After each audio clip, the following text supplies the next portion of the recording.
This is Pet Life Radio. Let's talk pets.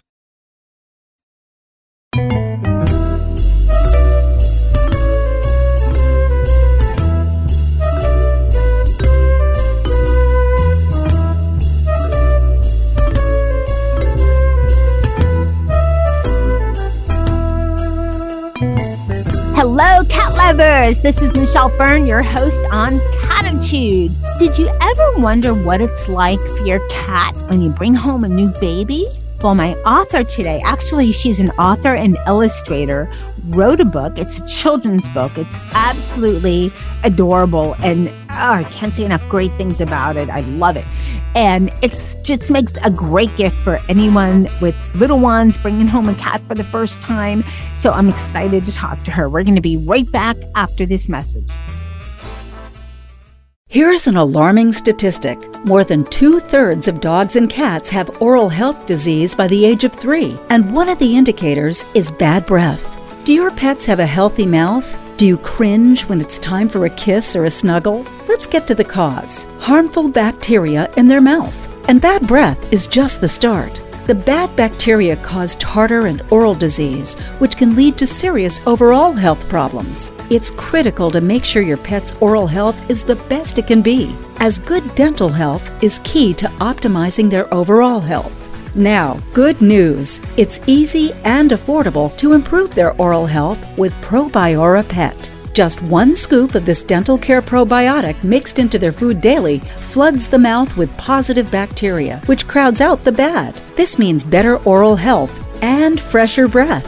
Probiora Pet is an all-natural dental care probiotic. It's odor and taste-free, so your pets will still enjoy their chow. We want to keep your pets healthy. During National Pet Oral Health Month, our listeners can save 10%. Go to probiorapet.com and use PLR10 at checkout. That's probiorapet.com. Use PLR10 at checkout to save 10%.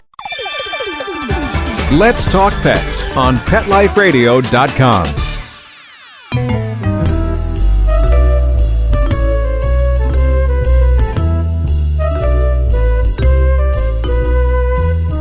Welcome back, everyone. I'd like to welcome Natalie Nelson. Hi. Hi. She's the author and illustrator, so you're doubly talented, of Cat's First Baby. Thanks for having me. Sorry, I jumped the gun and said hi early because it's my first podcast to ever be on. So I'm learning as I go. You're going to be a rock star. You're going to be perfect. So you did all the illustrations, obviously, in the book as well as write it. Yes, I'm an illustrator first. I illustrated multiple books for other authors in my career, and only in the last few years have I ventured into writing and illustrating, being the whole creator of the book. And so this book is my third that I've written and illustrated. So, but my formal training's in illustration, but I'm veering into writing because it's a way to get to have the full creative control over the whole book. So it's great. Yes. And it's your third. So I know you wrote a book called Dog's First Baby. Yes, I wrote Dog's First Baby because I have a dog, actually. And then when I pitched it to publishers, I went ahead and pitched it as a set, Dog and Cat's First Baby. And I hadn't written Cat's First Baby yet, but thankfully they saw enough promise in Dog and they thought that they believed in me and figured that it would work well as Cat's First Baby. And so it did come second, but they're very much a pair, even though they've come out about 6 months apart. It's great because there's so many households. There's actually more households that have dogs, but cat population is higher because most people have 2 or more cats. So that makes sense. Right. Yeah. Except for some people. One of our show hosts has 19, and her partner has 11. Her partner on the show, 2 women. And wow. And I have 5, 3 indoor, 2 outdoor, because they're like feral cats, which means they... Does it get easier with more, or does it just get more fun with more, I guess? Well, if I didn't have 2 sisters from different litters and different misters that didn't like each other all the time, it would be easier. So I have the 2 sisters. Have your hands full. Molly used to be bullied by Charlotte. Now she's an adult cat, so she can bully, Charlotte. So the 2 girls get into it. Dennis, who's part Maine Coon, who thinks he's a dog, he could care less. He just sleeps, does his own thing, right next to you. If you have a snack, he's your man. He comes right there, taps you. Where's mine? So they all have their personalities, just like dogs, but yeah. But what I love let's talk about your book. I like that you put it cat's first baby. So it's kind of from the cat's point of view, because it makes sense to me, because, and I want to ask you why you chose this point of view. But for me, babies are so little, they don't know much, but the cats, they grow up like by 4 months, 6 months, they could be mommies. They have their own litter. So it totally makes sense. But why did you choose it to be from a cat's point of view? I definitely am. The book is 100% geared towards adults who have had a pet, a cat or a dog, before they have a baby. I know it can work for other purposes, but for me, I mean, all of my friends had pets before babies and before human babies. And yeah, I thought, now the baby's going to be brought home and they're not going to know any life different from the dog or the cat in the house, but the pet has been there establishing their routine, very happy with the setup. And then it's really their life that gets upended and changed. And they, didn't really have a say in the matter. The hope is that they end up coming to love the new creature in the house. But I definitely, as I was pregnant myself, I was thinking about my dog and what he would think of the baby. And so it just it came from there, from a personal experience. But yeah, the more that I've worked on these and talked to people who read them, it definitely, everyone has so many stories of their first encounters with their child and their pet, or, watching the progression of the baby and the pet kind of get to know each other. But how I just thought it would be much more fun to kind of say, like, and then also there's similarities between babies and cats, and to kind of find those similarities and differences, but from the cat's perspective would just be a fresh way to go about it. Right. And have a bit of humor as well. So it's from the parents' point of view, but it's a children's book. Well, it's definitely a children's book. I shouldn't have said it's for children, but I mean, adults buy children's books. And I definitely see it as a book that you could happily give someone maybe who at a baby shower that is about to have a baby, kind of prepping their pet for their baby. But my son, who is 16 months almost, he loves both of the books. He's very happy if I set both books down in front of him and he fingers through them and points at the cat and points at the dog. So it's definitely for kids. Yeah, I love it. So let's talk about, okay, you've mentioned that you had dogs before, not cats. And cats are way different. But what did you find a little challenging when you were writing this, thinking, wow, I know dogs, I don't really know cats, like unique things. Like I have one of the sections here, we both take baths, but you mentioned, for the cat, but yours are wet and mine are dry. So that's a cute analogy that I wouldn't have thought to even put together, because cats don't take baths. You can get them bathed, but leave that to the groomer, because that is a process, Mm-hmm. How did you come to the decision to, put some of these, little cat tips in here? Well, you're correct. I had to send out an SOS to my friends who were cat parents. And so I did a lot of research. I mean, it wasn't like it was research through experience, and people were incredibly excited to lend their suggestions and anecdotes. And it was great. I got tons of pictures and videos of kids with cats, and also people who didn't have human children, but really loved sharing like idiosyncrasies about cats. A few of the things that I knew I wanted to include in the book that are so different and just seem unique to cats versus dogs, because some of the stuff is like a pet learning a child, there's some overlap, but I loved all the stories of cats like being mischievous and knocking things off of tables or trying to get attention in those ways. Like, I had no idea about that. And then across so many friends and people who lent their stories, that was always in there. And I thought that was hilarious to think about the cat sort of teaching little trickeries to the baby. So that's like towards the end of the book, like they're starting to bond, and you see there is a spread where the cat is teaching the baby to knock a cup of water off the table. I loved that. The bath spread was unique because cats kind of groom themselves, I guess. And just bathing a baby is such a like ritual. You do it so often. And the juxtaposition of like, we do both get clean somehow, but it's in very different ways, was a fun image probably, first of all. And so figured out a way to get it in there. And then just like all the climbing that cats do is really fun, image wise. Like how many ways could I think of to get the cat to be in sort of perilous and up high and down low positions that again are very unique to cats versus a dog is just like all out there, and cats can scale and hide and peek out of things. So those were some of the few that I got really excited about including in the book. I like the part where you have the cat zooming around. Oh yeah.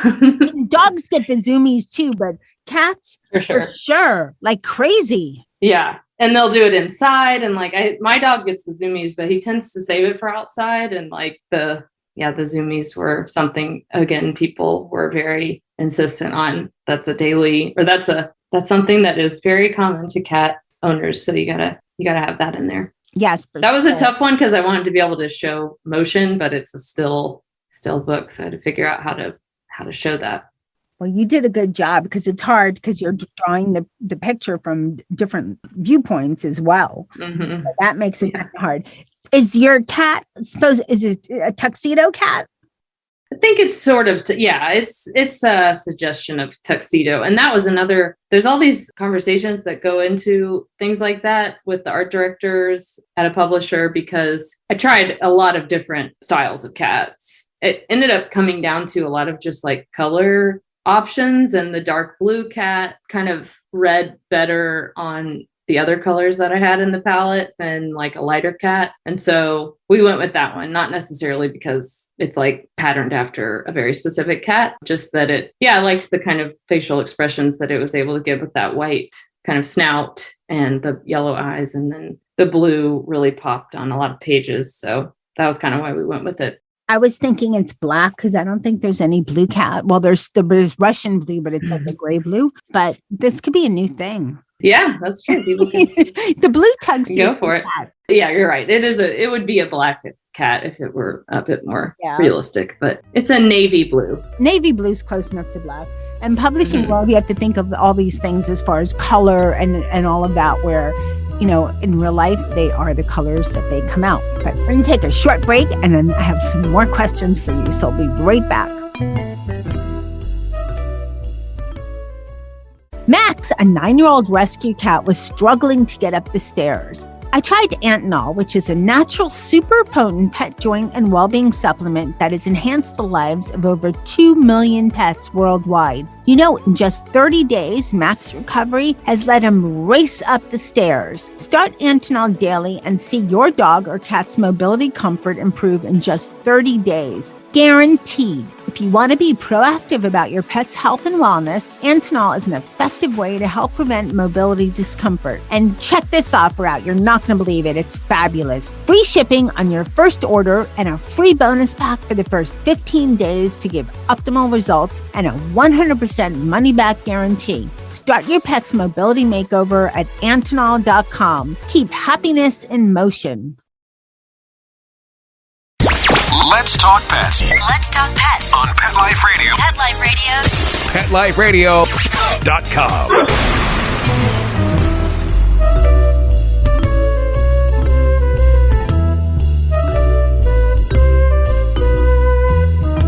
Welcome back, everyone. We're talking to Natalie Nelson about her book, Cat's First Baby. So, Natalie, I know you did a lot of research, and I know this is a children's book, and it just does such a great job of, explaining to kind of tell children about cats, But did you find in your research any tips for babies?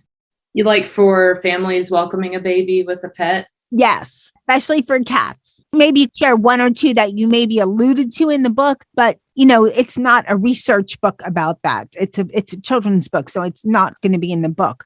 But there might have been some things that you alluded to, like I don't know, the water glass or something. Yeah, I feel like I could have done more of that. I really was more trying to just write definitely steering away from the manual and more of just like, if you are bringing home a baby, the cat might have some thoughts about it. So here's what might be going on in his brain or her brain. Maybe sometimes your hugs are a little too tight. I would assume that babies. That's okay. Yeah. There's a picture where the baby is just like squeezing the cat and the cat's eyes are kind of bugging out of its head.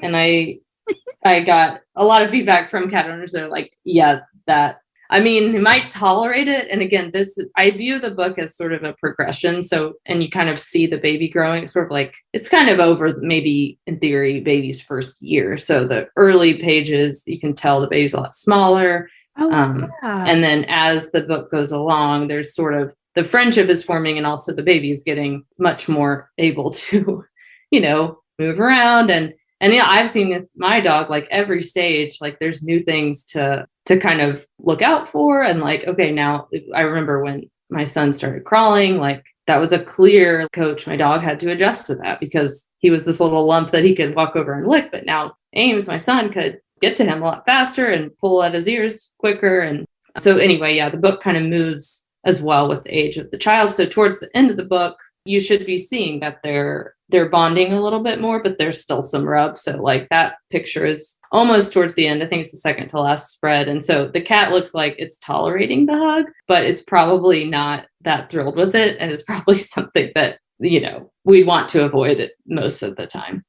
I love that picture. And it's kind of a strange thing because babies you have to be so gentle with, but yet they're so rough on everything. They're always banging. My grandson's always like banging stuff and throwing it. And they have a dog. And so the dog's name's Lily. So every dog is called Lily. Every dog you see. Mm-hmm. And he's pulling her, and she's a big, huge golden retriever, but she tolerates it. She's so good with him. And he's just yanks and the whole bit. So hugs too tight is perfect. And I love the idea. You notice more as you look at the book over and over how the baby does get older.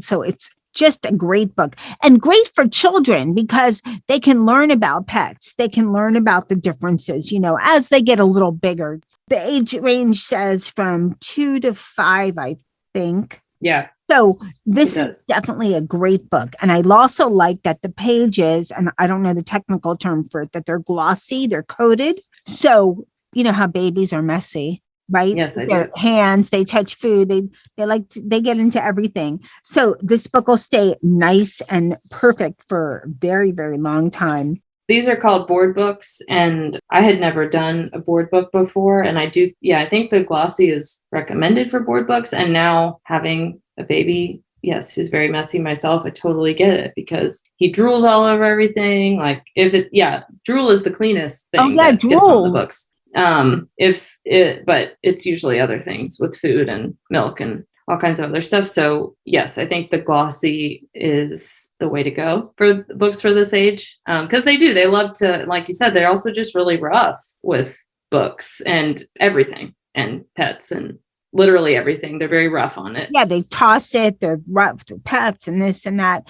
So let's see, what is your next book? My next book is yet to be discovered. It's been a whirlwind of a couple of years, and I'm finally getting back into the studio, coming down from working on these and having a son and the pandemic. So I'm trying to figure out what's next, but I'm excited. And these have been so much fun to work on. And honestly, you work on them for like about a year or more before they even come out. Books in general work that way. And so then there's a whole another round of kind of I finished all the artwork and everything for this a year ago. And so now I'm getting to revisit it and talk with people about it and hear what they think of it and what their babies think of it and their cats think of it. And so that's like it's like a second half of the process of making the book is then getting to see it out in the world and find out what resonated with people. So that's the phase that I'm in right now. And I'm looking forward to that being somewhat of an inspiration too. So how has it been overall? People's comments and feedback that you've gotten? It's been great. There's been my publisher sent it to a lot of Instagram book people. And so it's been really fun to see. I don't know. It's just like this, it feels very like kind of a mundane topic, but everyone feels so passionate about their own baby or their own pet or their own nephew with a pet or whatever. So it feels very personal, I think, to a lot of people, even though it's like somewhat of a generic story because there's no name to any of these pets or babies or, it's not specific, but yet people read it. And I think they find specificity, especially with a certain image or, they'll make sure they tell me like, oh, that spread, like that was we have an exact picture that replicates that. And so that's been really fun because it's somewhat of a open-ended story. It has allowed people to kind of take it on themselves and find their personal connection to it. That has happened. Like I said, Dog's First Baby came out in October. So I've had more comments on that so far, but the Cat's First Baby advanced copies are getting around right now. And so I'm already starting to hear from folks about it. So I'm excited again to like, once it comes out in March 1st to, just hear more from cat people this time around and find out if I got it right. I think they're going to like it. I think you hit on a lot of things. So they're totally mischievous. They're totally, sniffing, the bathing, the zoomies, the hugging. Yeah. Another one that I knew was going to be fun was we both enjoy a good nap so we can stay up all night. The fact that cats are like awake at night, or a lot of them are. Yeah, they're pretty much nocturnal. Yeah. Yes, that's such a difference with dogs. And when you're a new parent, you are up all night and you're bleary-eyed. And the thought of the cat being like, oh, good, everyone's up again is like just really funny to me and such a fun opportunity to kind of show that like baby and cat are getting on the same wavelength in that way. That's the way the cat would see it, like I chuckled at that when I kind of figured out I could put those two things together. And a lot of people told me cats often try to climb into like the bassinet even. So again, that's just so, I don't know, just having a cat in the house is such a really different kind of vibe than the dog. And so there were a lot of fun overlaps. I was always a dog person first, and I've had cats now for 15 years. So it's very different. The part where it says we cruise, we climb, those are boxes.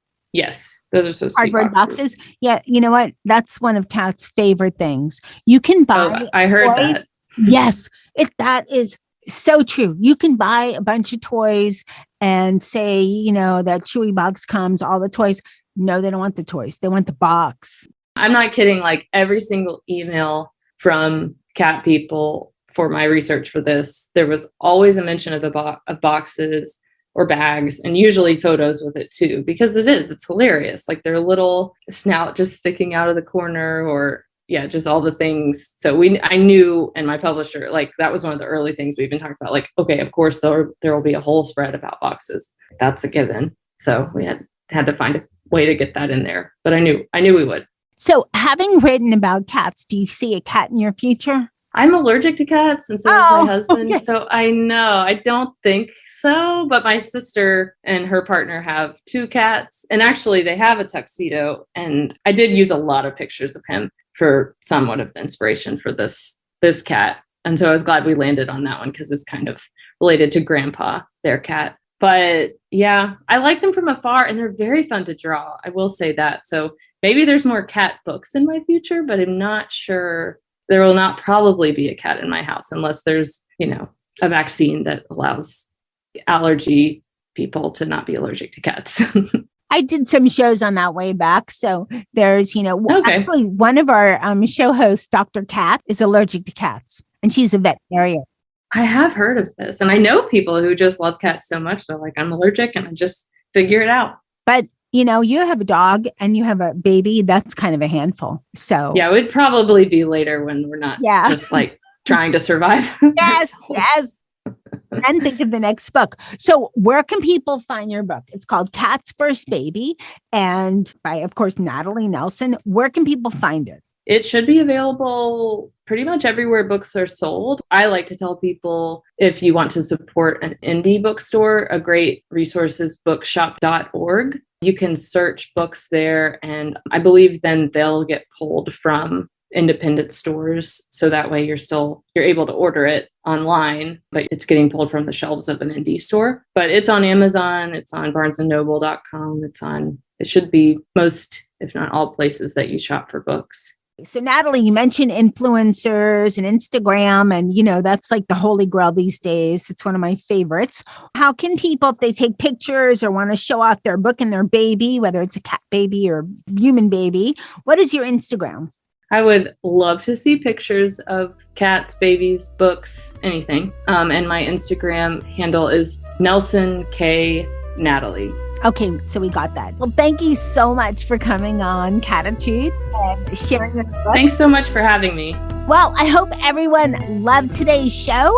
The book is called Cat's First Baby. It's by Natalie Nelson. If you get it and want to show off on Instagram, be sure to tag Natalie. It's at Nelson K. Natalie. And I want to thank my cat crew, which is Sammy, Jethro, Charlotte, Dennis, and Molly, and little niece Ellie that's going to love this book. Ellie doesn't have a cat, but she thinks everything that moves, that's live, that's not a person, is a cat. So her dog is called Cat, and her other dog was called Cat. So she is going to love this. And hey, Ellie, there might be a cat in your future. Who knows? So I'm dedicating this show to Ellie and my cat crew. And I would also like to thank my guest, Natalie Nelson, for coming on Cattitude. Thanks to my producer, Mark Winter, for making me and my guests sound amazing.